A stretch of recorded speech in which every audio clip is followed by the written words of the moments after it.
Iowa Soybean Association is driven to deliver for Iowa's 40,000 soybean farmers. We're proud to provide objective agronomic research, a helping hand with soil and water stewardship, and timely industry news powered by the Soybean Checkoff. Learn more at iasoybeans.com.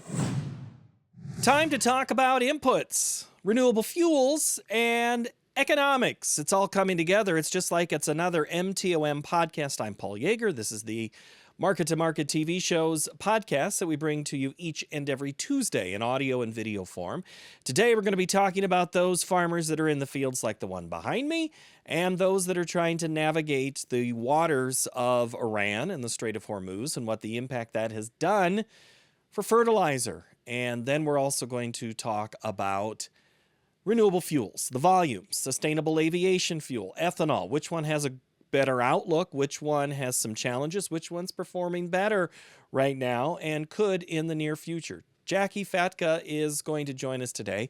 She is the farm supply and biofuel economist. She's with CoBank, an Iowa native, so of course we have to start talking about the Hawkeye State. But from her position with CoBank, we will look at it from an economics side, and we'll talk carrots and sticks like we always do, but those are the topics that we have. If you have any feedback for me, send it to me in an email, paul.yeager@iowapbs.org. And if you have seen this intro, also send me an email and tell me where you listen to this podcast.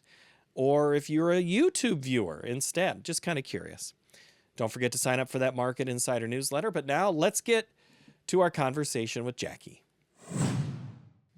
All right, Cass County is always fun, but when I hear that you actually came to Market and saw a show taping, you were young, but it clearly stuck with you, right? When you see a what's your Mark Pearson story?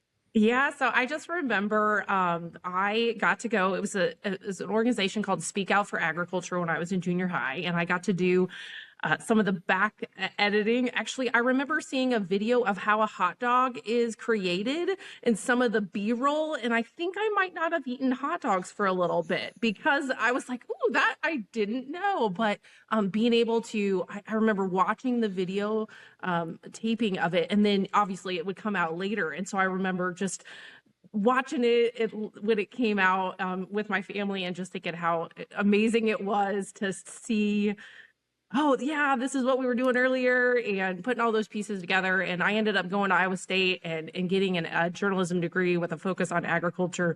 But really those early days of that experience has always stuck with me. Market to Market has always been so special to me, and love the great work that you guys do to help educate farmers. And when I go back home to my home farm on Sunday mornings, it's still on Market to Market. I love to catch it when I'm back in the state as well. Well, we just made a promo for the show. Thank you, Jacqui. That's all we need. That's Yes. what we have. But I'm going to tell you a little secret. The show hasn't really changed that much in our production since that era. We're very much still. It's still the news and the analysis that hasn't changed because agriculture, as we're going to get into, has evolved. Right now, there's always a topic. I was just telling this story last week.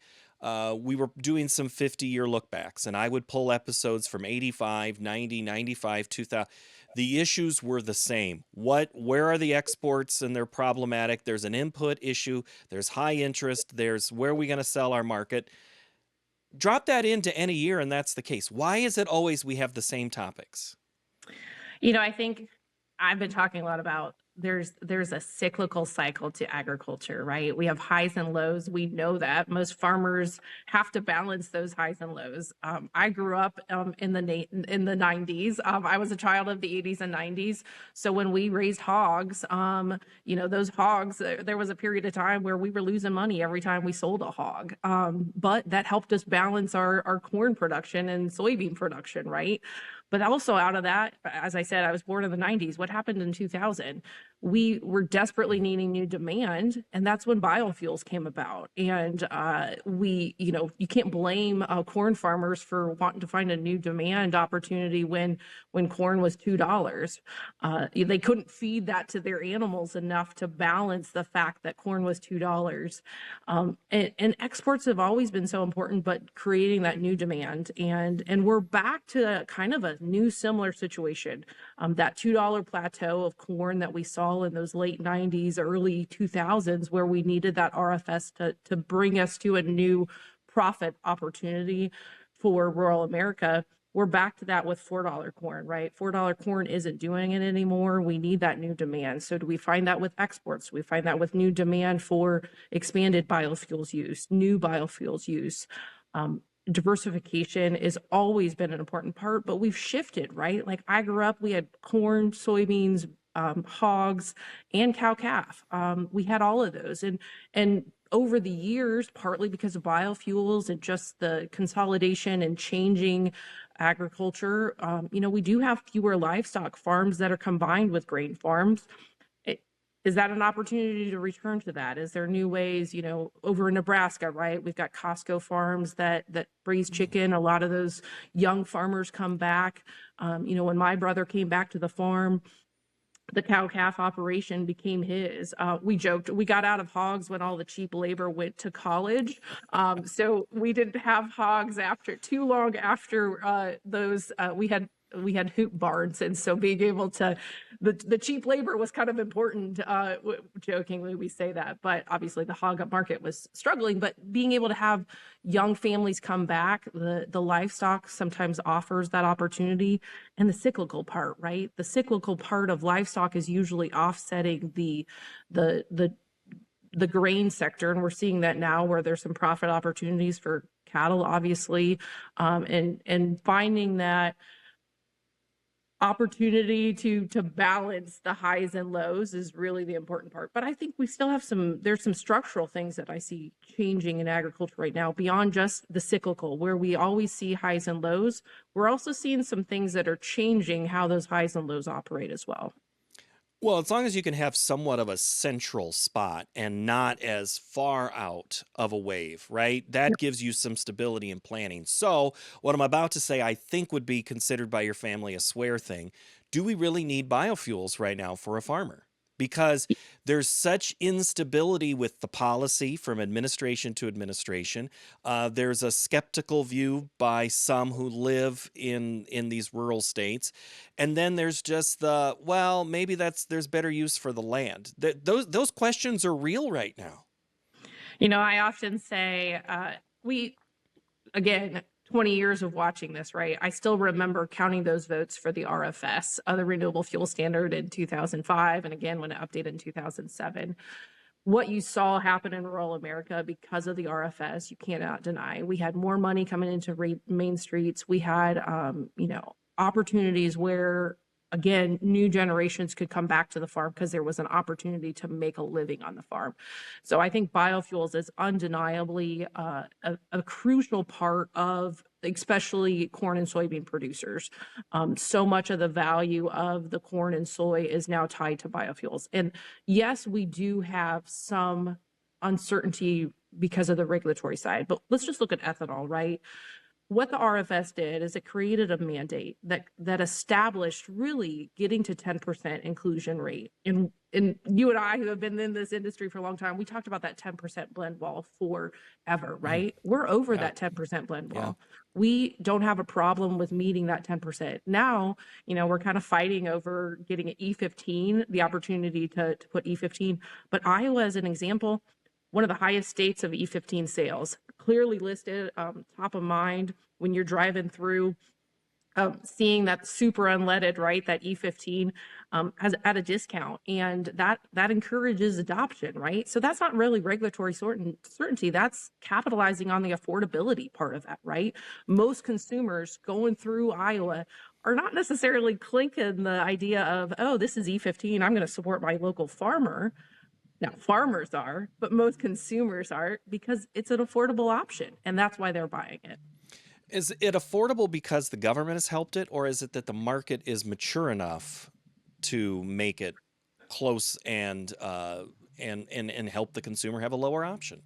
Yeah, so I think ethanol is definitely the market's matured, and that's why it's able to be feasible right now. When you look, and that's why again, in 2005, 2007, ethanol had been around for about 20 years prior to that. There was a tax, the volume extra, the excise tax, right? So there was a little bit of government support per gallon blended to help kind of get it off the ground, to get it established and efficient. And now what we're seeing, because again, we're over that 10% wall, we had the mandate that helped push us to get adoption pretty fast, but then it helped improve efficiencies. And so really, I think if you took away all government support today for ethanol, you would still have high usage. And because of the affordability, because of the efficiencies, what's going on, plants have been able to improve their economics to make things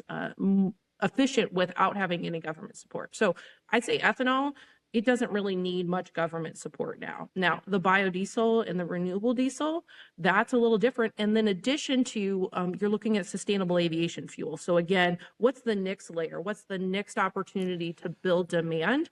And you have to create, a lot of times I talk about a carrot and a stick. You have to have the stick and the carrot at the right level to get it to be efficient, to get it off the ground. And we don't like sticks here in the US. We like carrots that help you. And that's what a tax credit is, right? So the tax credit kind of helps pull things along. But the mandate, the RFS, really was that stick. And if we want to build those next layers of opportunities for biofuels, whether that's the biodiesel, renewable diesel side, sustainable aviation fuel, maybe maritime fuel, those are going to need both those carrots and the sticks to be able to establish efficiencies and to help drive costs down and make it more cost competitive, where the government uncertainty doesn't have as much of an impact. I'm not going to ask you the science of the future of ethanol and biodiesel, but from an economic standpoint, which one has longer legs and better opportunity to help the American farmer long term? So, I mean, it's kind of two different categories. So, I mean, when you're looking at ethanol, I see the next layers for ethanol future use would be sustainable aviation fuel, even though so today renewable diesel plants can use the same feedstocks as SAF plants. So the HEFA process is really the only process it's making in large quantities the fuel, but it's about 4 to 6 times more expensive to make SAF than renewable diesel. So this is where the government incentives come in. When you stack all of the different low carbon fuel standards from California, when you tax 45Z tax credits, state incentives on top of that, that's where you start to try to make it cost competitive. So today, but those feedstocks are constrained. Meanwhile, corn producers can produce lots of corn. And if we could get the alcohol to jet costs down for SAF, I think there's a lot of opportunities. I'm actually more bullish on maritime. We could use the actual ethanol that we are producing today without changing the composition of it. We can use the actual ethanol today on dual fuel ships. We could ship it out to ports. We're already exporting our ethanol, right? So I am actually a little more bullish on near-term opportunity with maritime if we were to get that. If we have the number for ethanol use in maritime ships right now, 0.001%, very, very small. If we got it to just 5%, which their total market is 70 to 80 billion gallons, right? That's 1.5 billion bushels of new demand for corn. 1.5 billion bushels, right? Think about what our carryout is, right? And again, corn farmers are pushing yields, continuing to grow, and in these tight margin environments, that actually is just making more supplies, right? So what's a farmer trying to do? They're trying to produce their way out of debt, which is just adding to our supply. So we've got to have these new demand. And that's why I'm really bullish near term on maritime SAF from the alcohol to jet. We're years out from that just because we've done pre-commercial. We've got to be able to get those efficiencies down. Congress, government has tweaked in a maybe not so competitive way to take away some of those incentives to be able to encourage SAF. So there's just a few more headwinds I feel on the alcohol to jet right now. Maritime gives me a little bit more hope, maybe in the near term, that we could start to build out that capacity. All right, I don't know how much you like hypotheticals, but they're always fun from my standpoint. What if, when we talk about Iran, we did not have the renewable fuel sector in the United States that we had, would we be seeing even larger font on these headlines about gas prices and oil challenges? Well, I think sometimes people forget that the U.S. has actually ramped up their own gasoline oil production, right? So we have become less reliant on the Middle East, and some of that has just maybe you look back in the Persian Gulf War, the previous wars in that area, we recognized that we needed to ramp up. So that's not even, but the biofuels was also born out of that, right? I still remember when President Bush mentioned ethanol in his State of the Union, right? And that was because of national security. And so biofuels was really marketed as another way to diversify our our fuel supply. And I think today that is still true. I think, what if? I think it is continuing to improve the dynamics of adoption, right? Again, it's cheaper. When you look at E15 in the state of Ohio, here in Ohio, it's 50 to 60 cents cheaper. I'm sure it's very similar to there in Iowa. The affordability, when you see these prices get so high, being able to have a biofuels that is at a good price that's affordable, yeah, great opportunity to talk about that importance of diversification in our fuel supply. And I think that's really important to be able to continue to carry that message of, without that, yeah, we could see much, much higher impact. And worldwide, I think that's also going to build biofuels adoption worldwide. The dynamics, the calculations work better from all things, right? Even back what we were just saying about SAF, when the cost of oil is cheap, you have less incentive to look for alternatives. But when you have higher prices, you need those alternatives. And again, that's a little bit what we saw back in the early 2000s, coming out of what happened and helped fuel biofuels and growth. And I think we're again at that same opportunity today. This one could be political because the president has cut out, he's just struck down renewable wind projects and other renewable side of things. Really, windmills is the one he doesn't like. But in higher electricity costs that are coming, is that going to end up, because of higher price here, force more investment that the government didn't have to do? Is that same thing going to happen here in fuel? Is this an unintended consequence that's coming out of what happened in Iran? I think we're going to probably see a lot of unintended consequences for quite a while. And we won't even be able to fully know how to point the finger at what caused what. I think bottom line, the duration of this Iran conflict is going to determine how many unintended consequences we see and just the ripple effect that will continue. We know that we have an energy crisis in this country. I shouldn't say energy crisis. There are certain pockets because of all these data centers coming online, a lot of pressure to provide more energy, and how we do that is also going to impact farms, whether that's solar farms on farmland, whether that's windmills. But again, diversification for a farmer, some of those are good opportunities to diversify their revenue stream if they can figure out how to have those leases, whether that's solar or wind. But we have to make sure we have those right guardrails. And I think that's what a lot of the industry is trying to figure out and helping educate this administration on too, before we completely block out a particular type of energy source, making sure that we understand all the things that rely on that and the opportunities, balancing both the good and the bad of whatever those trade-offs might be for a particular energy source, whether that's biofuels, wind, solar, all of those can all play an important part. Last week on the show, I asked Chris Robinson, I said, what's the percentage of farmers that have already pre-purchased their fertilizer? How much is this spike impacting them? Who is it impacting?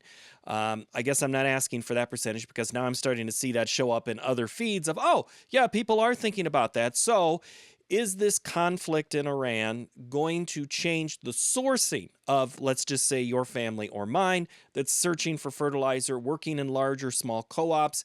Is this one of those intended or unintended consequences that's coming? So I saw we do have some lower imports from the Gulf, and this is a world, we don't have as much exposure with potash and ammonia, and nitrate, potash, most of it's coming from Canada. So we're, but some of the MAP and DAP, those are a little bit more exposed to some of the issues. So a few things within this whole situation. Everybody's comparing this to Ukraine war, right? That was the last time we really saw a huge run up. Changes the differences though between the Ukraine war and this situation, that was a reshuffling of the fertilizer, right? We weren't shutting down production. We were just, Russia was being shut out of certain markets of that fertilizer. So you saw fertilizer reshuffling. What we're seeing out of this situation, it's not reshuffling, it's shutting down. And again, duration. How long does it shut down? We need that natural gas to also be able to produce some of these products. The natural gas facilities have been bombed. And if that lasts 3 to 5 years, this is not just something that's going to impact right now. So that's one thing that we're looking at the spring, right? Can we get through the spring? I think we're going to get through the spring. We might see a little bit lower application, but we had a good fall. There's still some stuff that's, in the hands of where it needs to be. It's always hand to mouth in some ways, right? Of getting it where it needs to go in the spring, and weather impacts that, right? We have a huge 2 weeks of beautiful weather. We probably would have a hard time getting fertilizer in, even if we didn't have a war in Iran, right? So that's always a concern. What I'm more concerned about is what happens this summer. If this is still going on, a lot of times the 2027 crop year fertilizer is locked in late summer, early fall. And if we still have $4 corn, $4.50 corn, and we have $1,000 DAP, urea, we're gonna have a lot harder time justifying those costs. And that's, do we see more biologicals? Do we see a lot of shift in reducing applications? Is there trials that are going on this year with some of those things? So as ag retailers are working for the 2027 crop year, that they have some data to be able to take to their growers to say, hey, we know that this is a higher cost and it might be harder for you to manage. We've been doing some trials on this. We've been looking at this. Because again, there's a lot of stuff, opportunities that maybe this would shift some gears, again, diversifying away from maybe some of those imports in on the fertilizer components. Can we find new application methods? Is there new products that can help with the nitrogen fertilization? Those are all the questions that I'm going through in my head of not what this means for this season. What's this mean for next season? Do we see a change in how we operate again? Because commodity prices are not doing what they did in 2022, back to that Ukraine situation, right? It was a reshuffling of the fertilizer. The commodity were impacted because they do have they have grain production that was impacted by that war. That's not the same situation now. So we're not seeing $8 corn like we did back then. So those are the things that I'm watching and keeping my eye on as we look forward. I don't know which of the 52 things you just said for me to follow up on is the most important, but let's put all 52 things right there that you just said back into balance sheets or understanding what a farmer in Atlantic, Iowa is going to decide of what am I going to grow next year? Can I afford to do it? Do I need to find an alternative? Those are real things that are going to come real quick. What's the biggest headline then that they're going to have to navigate? And when does the lender start to pull back on possibly not adding a zero? Or the market doesn't go up another 30 cents, or when do we start seeing it? I mean, we already are, but when do we see it more and it becomes much more real and long term? I think from the farmer level, executing, knowing your cost of production. I think farmers are getting better about that. But right now, That is paramount because every farm is different, right? You can't just say, well, it cost me X amount of money for all my operations. Your farm, my farm, every farm is different, right? Every almost Yep. chunk We of talk that about that farm can be often. different. We talk And about so, backyarditis with yep, rain and what's your debt level across the street. Your neighbor isn't necessarily your competitor. It's the one yep, in Ohio and Iowa. yep, Sorry. yep. So each farmer knowing their cost of production for each farm and really maybe even within that farm, right? And I'm talking about plots, right? When I say farm, I'm not talking about their entire farm operation. I'm talking about the back 40 over here, the new farm. We all have our different names. I love I know all the different names, the millet farm, all the different. We called one for a new farm for about 20 years, and then there was a couple other new farms, so we have to stop calling it the new farm. But knowing your cost of production and then being able to execute on your grain marketing plan, right? So that's a really important part. But the ad hoc payments that we have from Washington D.C. Are not making anyone whole. They are really not making anyone whole. But that's been an important component going into lenders because you asked about the lenders. The problem is we I don't asked know. 12 questions. I know. It's all Sorry. right. I'm good with that. I usually ask 12 questions in my one question too. I used to be a journalist, so I'm well adapt to that. But the timing of those payments has been troubling in some ways, right? Like last year and during fall, when a lot of producers probably should have been selling maybe more soybeans off the combine, they were seeing reports of, well, maybe we have a huge trade deal with China. Now, we now know that we didn't really get meaningful new purchases with that, but the sentiment created a different buying and selling behavior from an input standpoint for producers, as well as what they're selling off the combine. And back to fertilizer, some of the higher cost, we were going into this Iran conflict where farmers were more behind, a little bit more reluctant to pull the trigger on buying inputs this year because they thought maybe it would come down. Well, that was a costly decision this year. So as we head into next year, because that's the question, right? How do we take what we've seen and make the right decisions going forward? So I say, know your cost of production, execute on your grain marketing plans. We're still probably going to get little rallies in the market, making the right decisions on that. Adjusting your cost of production. Where do you see? I saw a lot of equipment is running 2 to 3 times the number of hours that they did before. A lot of farmers, that's an easy way for them to run that equipment longer and make those. But where else? Maybe walking away from a piece of land that you were renting because the rent's too high. You can't pencil that out. Walking away from buying that piece of land, what kind of working capital, most of those government payments, right? They're not going to buy new equipment. They're paying down debt or adding to strained working capital. So the timing of a lot of this is really going to see where how far we go in that cycle, right? Do we go really far down or really far up? From a debt standpoint, working capital, those are there was a lot of money that was made a couple of years ago too. And so I think that's something too, right here, if you're just looking here in the middle, yeah, it feels bad. But we made some pretty good money a couple of years ago, 2022, right? Some of that extra money is still working its way through the system.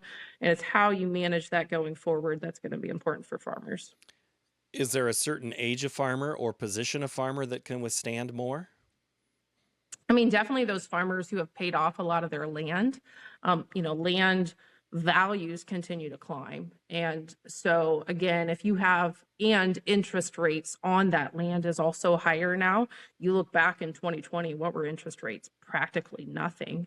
And we're at 7, 8, 9% interest rates, depending on what you're doing. And now that's not the 18, 20% that we saw in the 80s. And so, a lot of times when I'm presenting and showing, our debt to asset ratio is pretty good. And really those farmers who own a lot of their land have paid off a lot of that land, can also add more land by spreading out some of that risk too. I always joke, my dad is 75, and I'm like, well, because he'll call him, I bought another farm. Dad, now you have to farm for another 10 years. You can't, but, and the other thing too, at the end of the year, I'm like, well, did you make money on that farm yet? And he's like, well, not yet, but that's because it's, he adds that into the other farms. He's balancing out what he owns with what he just purchased. And in those more established farmers who have the ability to do that are better positioned. But again, how that transitions to the next generation, it's much harder for my brother to be able to buy additional land without having some of that equity that my dad's already been able to establish within the land base. So I think, but on the flip side, land is almost 40% more than cash rent. So if you get a cash rent that's the right price, maybe it's better to cash rent right now, or find that really great investor that wants you to farm their land and you don't have to take on the risk of that working capital as well. But the renter, the one who's paying the rent, I've heard they are more in a challenging spot than some of the other ones. So, but Yeah. I don't know if that's changed. No, I think my dad did get one of his landlords to negotiate a rate $10 lower. And I was like, well, I was in a room of farmers not too long ago, and none of them said that they were that lucky. I think it's hard for landlords to be willing to reduce down their cash rent. And when farmland values are so inflated, and some of that too is probably because of there's a lag in that too, but government payments are probably adding to some of that land value inflation as well. And that's, we keep thinking maybe we're going to get to a leveling point in farmland values like we saw in 2013 through 2015, where it's pretty level. But again, we keep getting surprised. It went up nationwide last year, a couple percent again. And that's a big thing too on how that transitions. Do we have more farmers that say, I'm stepping out? I can't keep losing money as a farm, so I'm going to sell my farmland and get some money for that. That could be an interesting where we see things in the next couple of years. If a lot of those aging farmers decide to get out because of the current economic situation on the farm level. But the aging farmer is likely the one that's still in a position that can withstand another year and another year. I wanted to lop off 40 years off your dad's age and say, what's the 34-year-old farmer able to withstand? It's not the same thing, which gets me to your employer on the lending side. If we could finish up with this, at what point, that's the question. At what point does the lender look at this a little more skeptically and not as much writing loans like they did? Farm credit system was born out of the 80s. It was strengthened then. My grandfather, who's 100 and still lives at the home farm that he was born on, just turned 100 in February, was helped by the Farm Credit Administration in the 80s when he about lost his farm. And I think a lot of those older farmers know that too. They are being wise in their money. So from a lending standpoint, farm credit is still going to be here to lend money, but there is going to be additional capital requirements to do that. And being able to have a good understanding of back to production cost, right? Executing on your marketing plan, knowing the variables and being able to communicate that to your lender. I think the farm credit system is going to continue to do that. We have some different interesting other alternative financing too that farmers are starting to tap into, whether that's equipment financing or ag retailers that are providing some financing. And it might be a little bit more variable in how you're getting your operating loan. It might not be all from one spot. And that's a question too.